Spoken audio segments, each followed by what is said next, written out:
3 months supply for detached homes specifically. That number right there is why I keep having the same conversation with investors and first-time buyers in this market. Prince George has one of the tightest inventory environments in northern BC, and one neighborhood in the bowl sits right at the center of that story. If you're buying here for the first time, looking for a place where the numbers actually work as a rental, or you've been chasing that character home with the big trees and the old school street feel, the Millar Addition is a name you need to know. I'm going to walk you through exactly why 3 completely different types of buyers all land in the same place: the investment math, the heritage story, the parks, and the one honest conversation about public safety that buyers always ask about.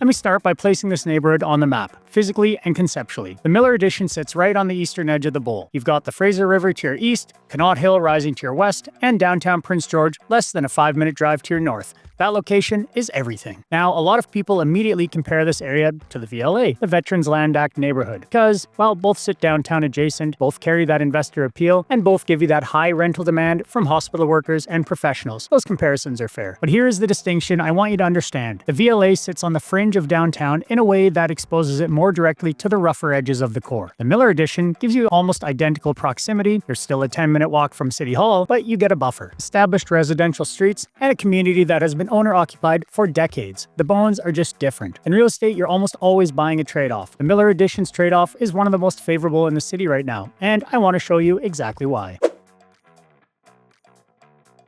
Let me get into the numbers, because this is where the Millar Addition earns its reputation. The 2026 BC assessment data shows a citywide residential increase of 2%, with Prince George single-family homes sitting at a typical value of around $459,000. The Millar Addition saw a localized 1% dip in assessed values this cycle, and I'm going to explain to you why that is a buying signal, not a red flag, in just a moment. Between January and March 2026, detached homes across the central Prince George market have been sitting at roughly 3 months of supply. A healthy balanced market sits at 4 to 6 months. Well-maintained, properly priced homes here are moving in a median of 30 days with multiple offers.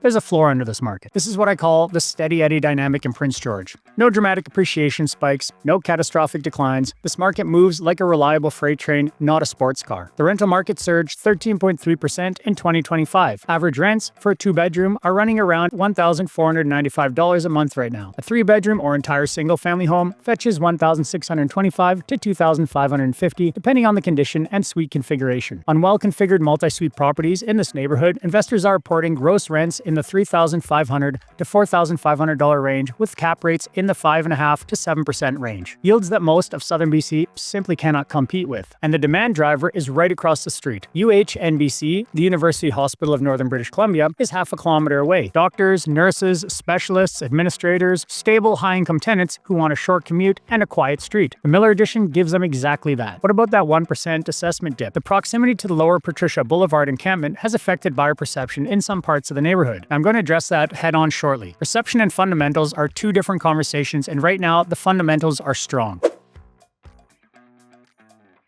This next part is hard to communicate with just numbers. The Millar Addition has something you cannot build in College Heights or the Heart. Once it's gone, it's gone. I'm talking about the character. The neighborhood was formally surveyed in 1913. After World War II, the federal government ran a 50-house CMHC program specifically to house returning veterans. Those homes were built with intention, for people who had earned them. And then in the 1950s, they planted the trees, specifically American elms, which were chosen for northern interior hardiness. They were planted along Dogwood and Elm Streets. 70+ years later, those branches meet overhead and form a tunnel of green, a heritage landscape formally registered and protected by the city in 2017. You walk under the canopy on a summer afternoon and you understand immediately why people move into this neighborhood and don't want to leave. It creates a microclimate, measurably cooler in the summer, quieter, and with a level of street pride you do not find in new construction basically ever. And the homes themselves span from frontier-era log house construction in 1914 to post-war modernist properties from the late 1940s. For the character home buyer, this is the only neighborhood in Prince George where you own a piece of that history at a price point that still makes sense. A renovated 3-bedroom heritage home on First Street is sitting around $545,000 right now. A project home on a double lot is available around $300,000. One thing I need you to hear if you're looking at that 1950s build, the charm is real, but so are the infrastructure realities. Budget for electrical panel upgrades, perimeter drainage, and depending on the era, an asbestos assessment. The invisible upgrades are almost always there. The character cannot be rebuilt, the plumbing can. Quick aside, if you're just starting to explore buying in Prince George and not sure where to begin, I have a free home buyer's guide put together specifically for this market. Comment guide down below and I'll send you the link. Everything from pre-approval to possession. Okay, let's get back to it.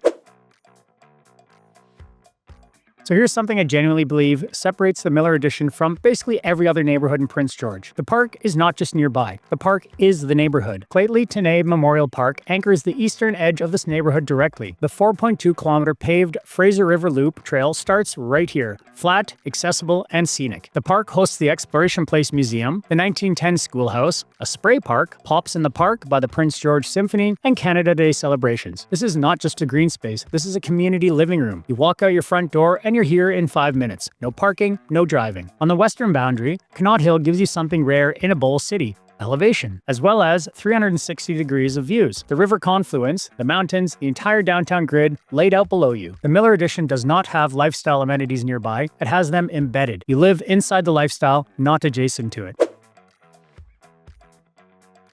Okay, I promised I'd be straight with you, and this is where I'm going to deliver on that. Every time the Millar Addition comes up in a conversation, the same question lands. What about the encampment? The Lower Patricia Boulevard encampment, what locals call Moccasin Flats, sits on the boundary of this neighborhood. That's just a fact. And I'm not going to minimize that some residents on the ridge-facing streets have experienced disturbances. Here's what you need to know. In March 2026, Prince George City Council approved a formal relocation of the temporary overnight sheltering site to a smaller purpose-built area with improved drainage, fencing, and wildlife mitigation. The property crime across the Southern Bowl hit a 5-year low in 2025 according to Prince George RCMP data. Does this mean the issue is fully resolved? No, but the city is moving and the data is trending correctly. Properties on the interior streets have meaningful distance from that boundary. If you're considering a home in the Ridge, visit at different times a day. Ask me specifically about the block before you make an offer. I know this neighborhood street by street.